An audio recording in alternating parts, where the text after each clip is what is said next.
What's up, guys? It's Will, and I am finally here to give my first report on the miniart 1/35th scale bulldozer that I'm building for the Kitmaker Network.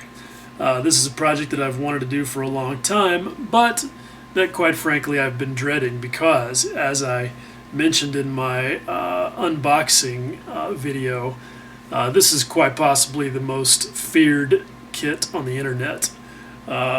Weighing in at a whopping 726 parts, nearly half of which are the tracks, and with a reputation for being brittle and giving you lots of opportunities to break small things.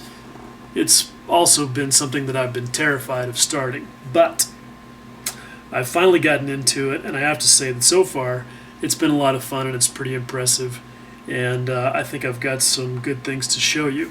One thing that I definitely want to do with this project is add as much detail as I possibly can. So, in the interest of making that easier, I went on eBay and found this. This is an original issue 1943 edition parts catalog for Caterpillar diesel D8800 engine and diesel electric set. And it's very cool. I was hoping that it would give me some good views that would help me with my detailing efforts, but honestly it's really not a whole lot of help in that respect, but it's still pretty cool. And I've learned some things. The main thing I've learned is that I made a horrible and embarrassing mistake when I filmed the section of the video that you're about to watch. But I won't spoil the fun for you. I'll just let you get a good laugh and then we'll talk about it afterwards. Here goes. Okay, so here I am finally ready to start making some progress on this thing. I am all organized, and that was quite frankly a big part of me wanting to get going on this. There's a bunch of sprues for this thing, and there's going to be a lot of sprue handling. So I got a pretty cool deal. Let me see if I can grab it and show it to you on camera without creating some kind of a disaster. One of the guys on the scale modelers critique group suggested this thing, and look at that. How organized am I? I got this thing off of Amazon for, I don't know, like 15 bucks, I think. And it's nice because it's staggered, kind of like a set of bleachers, so that helps keep the sprues not only organized but easy to get my hands on when I'm ready for each one. So hopefully that'll help me get through this thing more smoothly. And the first thing I'm going to tackle is, of course, steps 1, 2, 3, and 4. I'm kind of laughing because I was thinking about starting with the tracks because I'm dreading that the most, and I wanted to kind of get into it and get it over with. But then I decided, well, I'd like to sort of see what I'm up against, and get a feel for this thing before I get to the really hard part. So I decided to build at least a little bit of the engine to start with, and so that's what I'm going to do. I have clipped off all the parts that I need for these first 4 steps, I believe, and sprue clipping is going to be a significant portion of the time spent on this thing. There's just a lot of parts. And one thing that I've learned already is that you're going to handle all the sprues. Some kits like Tamiya, for example, they will give you extra parts because it's just easier for them to mold the sprues in such a way that you end up with more of a certain little widget than you actually need in the kit, which is fun. But these guys have done it a little bit differently from what I can tell so far, and here's a good example of why.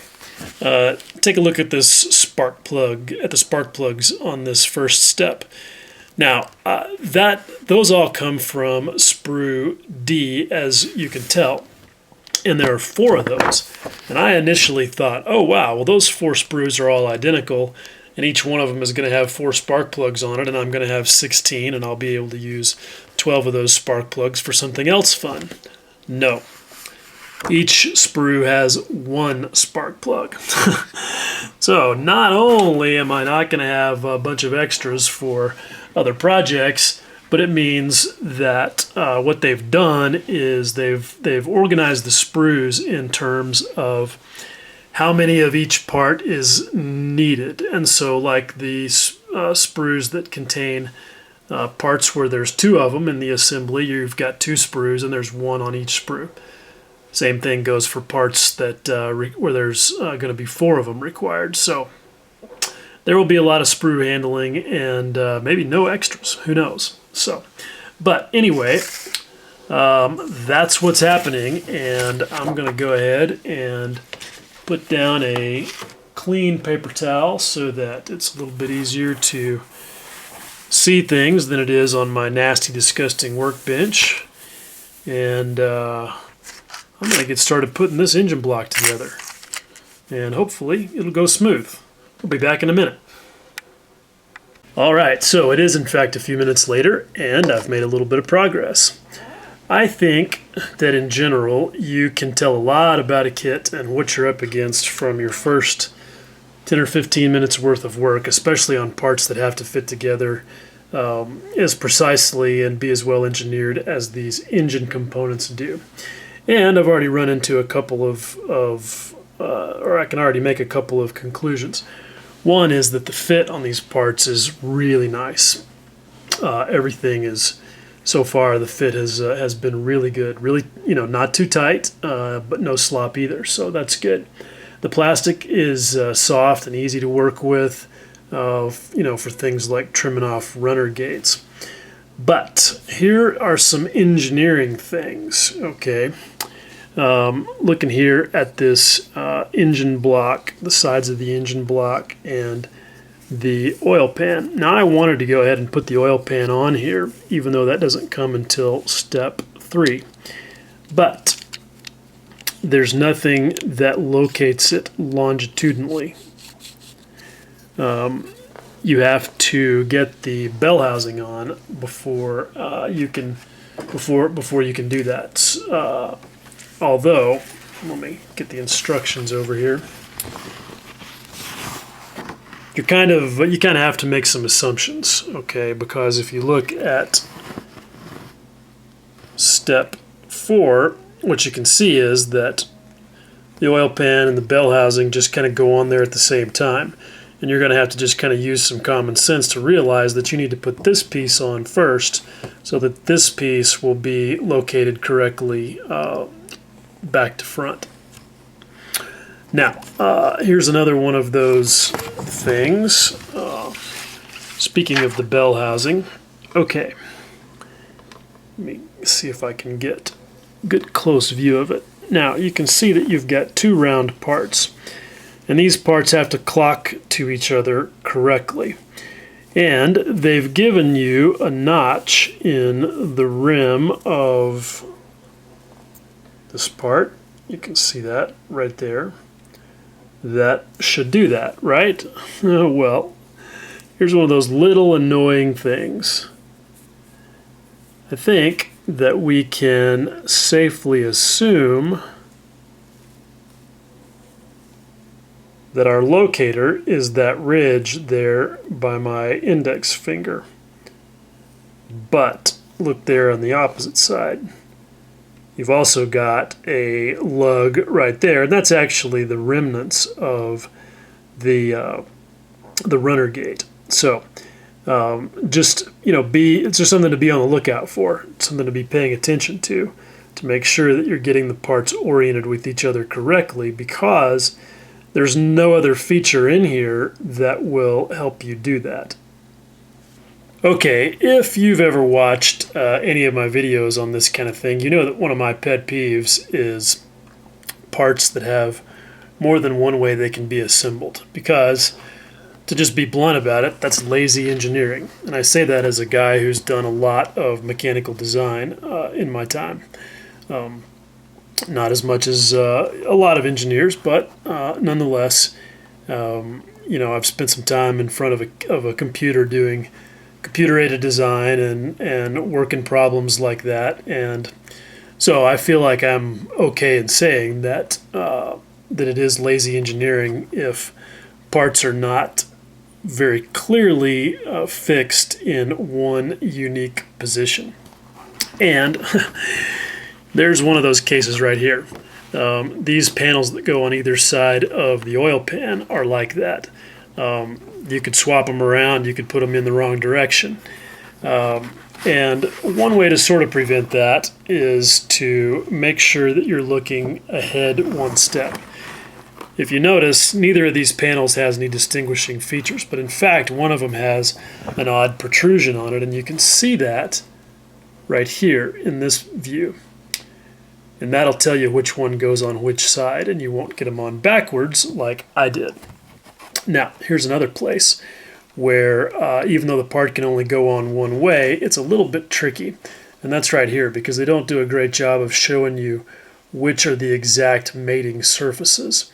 So, let me grab the assembly and show you that it's a little bit tricky, and you got to be paying attention because you could get it on there crooked. But if you look down inside there, you'll see that there are some ridges that get that bell housing properly oriented on the back of the engine block. So that's not too big of a deal. Just one of those things that you've got to be looking at closely. I forgot to mention, here's another example of parts that can go on two different ways, and that's these valve covers. So just make sure you're paying attention and notice that these notches down by the base are on the same side as the spark plugs. Otherwise, you may not get the spark plugs in. This is also a good point to mention something that I've learned with these things. A lot of these parts obviously are pretty small, but they're chunky, and so they have pretty heavy gates on them. And I tend to want to, dress the gate down completely as soon as I take the part off the sprue. But what I've learned is that a lot of times it's easier to wait until you've assembled it because you got something bigger to hold on to. And a good example are the 4 gates that are on the sides of these valve covers. You can see right there.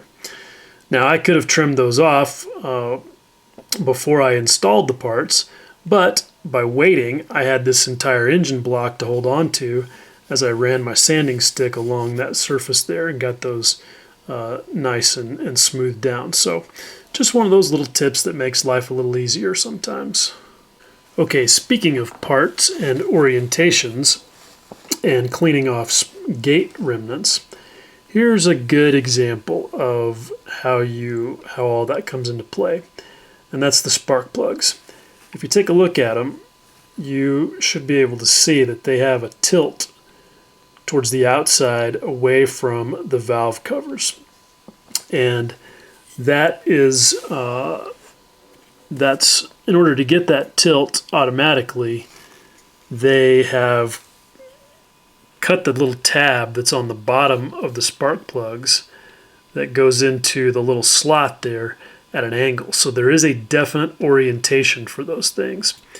And they could be in two different directions. The best way to make sure you know you're pointing them correctly when you go to lay them in there is that the gate remnant should face the valve covers. Hopefully you can see that there because I've left the gate runner on there because these things are so tiny that you really don't have a lot of choice but to clean that off after you've installed them. You're going to lose these things if you start messing around with them trying to clean that off with them loose. So I'm going to wait for the glue to completely cure, and then I'm going to go in there with a very sharp, brand new number 11 blade and trim the as much of those gates off as I'm able to. If I don't get it perfect, it's not a huge big deal because and I think this was purposeful on their part, and kudos to them for doing that. they made them face away from the viewing side of the engine. So if they're not quite perfect, nobody's going to be able to see it once it's all buttoned up and under the hood anyway. Okay, so I have completed the first page of the instructions, which gets me through step 8. And about 46 pieces of this D8800 power plant is all put together. And so far, there's not a whole lot to throw rocks at. The overall experience has been fun. The detail is astounding. For the most part, the engineering has been really good. The fit has been really good. You know, other than sniveling about a few parts that'll go on more than one way, I really can't complain much. The only part so far that has made me go, what the heck, is this one right here. If you look, you'll see there's a connector there's a pipe that goes from the water jacket on the main cylinder head to the top of the water jacket on the pony motor. And if you look at the top of it, you can see that it doesn't really match the two inlets. There's one on each side of the cylinder head there. And I looked and looked and looked, and the part looks like the one that's in the instructions. It's the correct number, part 103. I mean, it is what it is, but for whatever reason, they just screwed up on making the fitting at the top end of that where it's supposed to match those two openings. The good news is that when you put the exhaust manifold on there, you ain't going to see it. So, not too big of a deal. Oh, I forgot to mention, I have suffered my first broken part casualty, and I should mention something else. The part that I broke, if you look close back here on the back end of the generator, there's this high-low position lever, and you can see there's a little black section underneath there. That's the piece of stretched sprue that I used to replace the shaft that I snapped off of that thing when I was getting it off of the sprue. So, not too much of a disaster. Now, right in front of that lever are another couple of levers, and if you look, that's right here in the instructions. You can see part number 32, 30, and 31, and they want you to put number 32 on there with no glue, which is going to be difficult to do. The other thing here is, and the reason why that's got to be loose is because this connects to a long actuator rod that goes through the firewall and connects to a lever that sticks up out of the floorboard. So there's quite a bit of linkage there that's got to match up. And I think that what I'm going to do is wait as long as possible before I install that. I don't know, we'll see. You could, I think, wait until you had the entire engine assembly mounted in the frame and the firewall in place before you did that, because if you look right there on top of the generator, the boss for those levers is pretty easy to access. So I think that's probably the best plan, even though that means doing it after everything is painted up. But I think that's an okay compromise for something like that that's got, that's got to match up on both ends. Okay, time for an update, because I think I've got to a point where I may even be ready to move to a different section. I'm actually anxious to start messing with the tracks because I want to see exactly what I'm up against there. So, as you can see, I've assembled the main part of the frame, and I've got the motor and transmission mounted into it. And I was trying to get to that point as soon as possible because anytime I can get something larger to hang on to for whatever sorts of manipulations I've got to perform, that's a good thing. And you can see that I've also added some color. I figured that I better go ahead and get some color into those areas that would be difficult to get to with the airbrush before I assembled these two main sections together. Chances are none of that's going to be visible, especially after I do all the weathering. But, you know, it's one of those things where it's so easy to do, it's better to be safe than be sorry. Now, this is not actually the paint that I'm going to use. I just mixed up some Model Master to get a nice orange yellow here. But I think what I'm going to try on this is the new Mr. Paints. They've got an orange yellow that looks like it'd be pretty close for Caterpillar. And even though it's a lacquer, I think that it will work with chipping fluid according to what I've been told. So stay tuned on that part. And if you haven't checked out Mr. Paint, definitely go and have a look at them. The good folks at Hobby World USA are going to be carrying those as well. All right, so let's talk about a few specific things that came up since I last showed you what was going on here. First of all, okay, this is in no particular order, but if you look here on top of the generator, you can see the electric start unit. Now, you may look at that and say, oh, that's a little crooked, and it may still be a little bit crooked, but it was much worse. And that was for a couple of reasons. One is because I did not get the electric motor canister straight to start with. And then the other reason was because there's a slight misalignment between the generator unit and the pony motor. And that caused everything to be tilted slightly, and it didn't really show up too much until there was an intake manifold up here to give you a frame of reference, and you could see that the two of them were not parallel. So I used a trick that I like a lot in situations like that. I took some Tamiya Extra Thin and I applied it to a couple of different places. Let me get a pointer here. To the joint between the motor and the gearbox, and the joint between the gearbox and the generator casing. And once that softened up a little bit, I was able to apply some leverage right here at the end of the motor canister and make an adjustment there. So that's something that you can do sometimes when you've got things that didn't go together quite right, is you can reactivate the joint with some more Tamiya Extra Thin, and that's a trick that can definitely be a lifesaver. And it was right here as well. If you look, I think that I talked about this. I'm not sure. I can't remember in the last segment. If I mentioned this hose right here that goes across from this water tank over to the water pump underneath here. It's a real head scratcher because in its original incarnation, there was no way it was connecting those 2 points. You can see where it connects on the bottom of the tank there.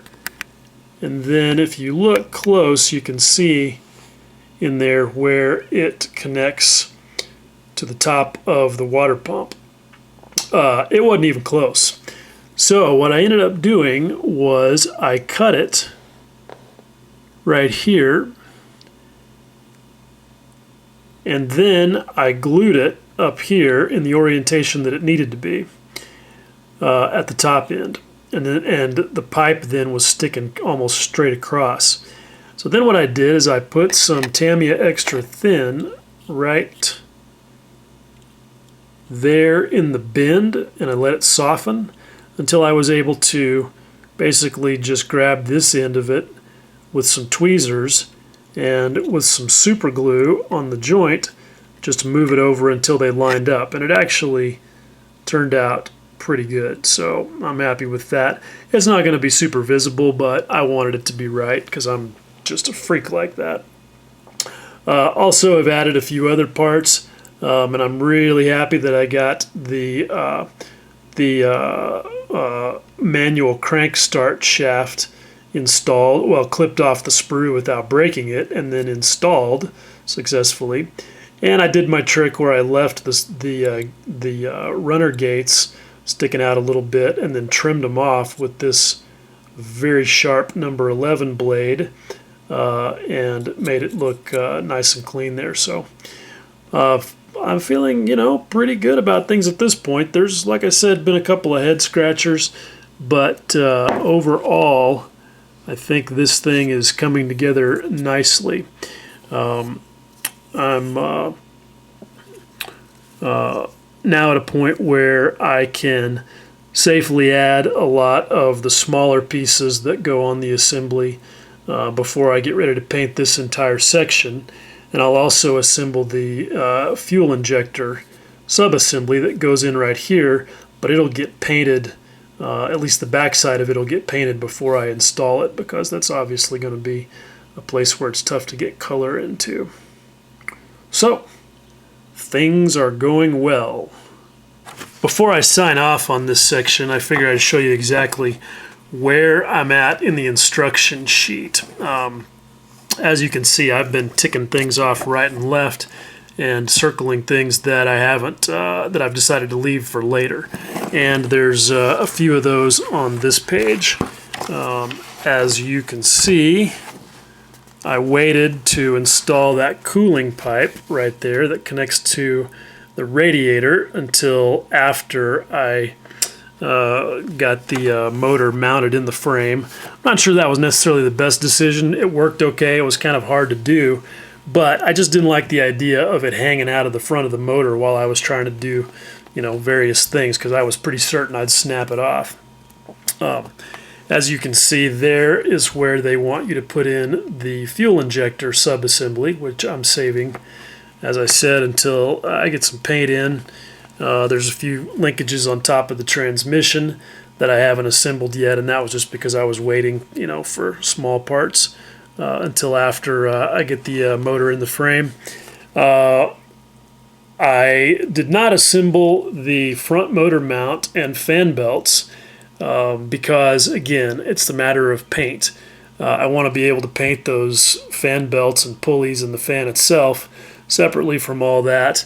And if you notice there, they don't want you to add any glue on that motor mount piece. So there's nothing to keep it there until you actually put the motor in the frame. Same thing with the radiator. I'm not doing that yet because it's going to be painted separately. I don't have the carburetor. Well, not carburetor, but well, I guess it actually is a carburetor, even though this is an old diesel engine. But anyway, I don't have it mounted on top of the intake manifold for the pony motor because the intake manifold is not there yet, because they wanted you to put it on there back over there in step 9. And I'm waiting because it's going to be nice and rusty, and I want to get it painted before I assemble it to the rest of the engine. Okay, on this page, did pretty much everything in step, well, not everything. Actually, I did almost nothing in step 17, except for add the transmission to the back end of the bell housing. All those small parts are waiting. We're waiting until, like I said, I got the motor in the frame. Same thing for those oil filter canisters there that go on the side of the motor. I needed to get a little paint in there first. So I think you can see kind of what my strategy here is, that I'm building according to what's biggest first, and what is going to need to be put together so that I can start adding some paint. One thing I wanted to say about putting together this portion of the frame, there's definitely an order of assembly here that makes things easier. If I can hold this page steady, I'll show you. What I recommend is that you assemble this piece B11 to this piece B17 first, because they're nice and stable with each other. Then and you can put these pieces in there before or after you do that, but definitely do that next. Then add piece B12 onto the top of B17, and then come back last with part number B13. You can't start with B13. There's nothing really that creates the proper 90-degree angle and will hold it along this edge right here. So that's something I'm sure most people would figure out for themselves, but hey, you've got me to figure it out first if you haven't already done it. Okay, so there you go. hopefully that gives you a pretty good idea of what you're up against with this kit. I decided to only deal with this much of it in this video segment because, unlike my ME109 project for KitMaker, I want to keep these segments a little bit shorter. So I'm going to stop here with just the engine and frame that you've seen so far, and in the next segment I'll get into the tracks, which I actually have in progress right here on the bench, and that's definitely going to be an adventure. But at any rate, yeah, that whole spark plug debacle. Okay, I promise you, I'm really not an idiot. I really do know how diesel engines work. I mean, I grew up with the damn things. I've been around diesel smoke my entire life. So yeah, I know that diesel engines don't have spark plugs, but somehow, actually I know exactly how. This is a good example of how one small thing can start a chain of linear thinking that can lead you to an incredibly silly conclusion. Here's what happened. So, I looked at pictures online doing my research for this thing, and I saw that on the pony motor, which, as you've seen, is this small auxiliary engine right here on the side that powers both the generator and actually functions as a starter motor for the main diesel engine. I learned that from the parts manual. Anyway, so here's what happened. I saw photographs of the pony motor and it clearly has spark plugs. Now, it never occurred to me that there would be two different types of fuel on board this thing and that it might have one gas engine and one diesel engine. I mean, who would do that? And I thought, well, okay, both the pony motor and the main motor are diesel. And yeah, it shouldn't have spark plugs, but maybe there was some weird 1940s technology voodoo at work. I mean, I've seen stranger things. And that this diesel engine for some reason had spark plugs. Maybe some weird multi-fuel thing that they did for, you know, being able to operate in various theaters of war. I don't know. Look, it was silly. I just concluded spark plugs, diesel. The other one is definitely diesel. So those things sticking out of the top of the cylinder head must be diesel, must be spark plugs, as weird as that seems. I know. Anyway, that was a stupid conclusion because, as I learned from the parts manual, those are in fact fuel injectors, as they should be, on top of the cylinder head. And the pony motor is in fact a gas engine, and this little tank right here at the top of the front is the gas tank. So what happens is you've got an electric start and a hand crank that you can use to start the pony motor, which you then use to fire up the main diesel, which, when you think about it, really is pretty cool. Especially when you see that once the exhaust manifold on the pony motor is installed, it connects directly to the intake manifold on the diesel. So not only do you get cranking power from the pony motor, but it blows hot air straight into the cylinders on the diesel to make starting even easier. Because guess what they didn't have in 1940? Glow plugs. So anyway, that's my story, and I'm sticking to it. Hopefully I won't make any more similarly ridiculous comments on the next segment. At any rate, if you're still watching, I hope that not only were you informed about this very cool kit and educated maybe on some things that will help you build it if you decide to tackle it, but that you've been entertained as well. Alright guys, thanks again for watching. Much love.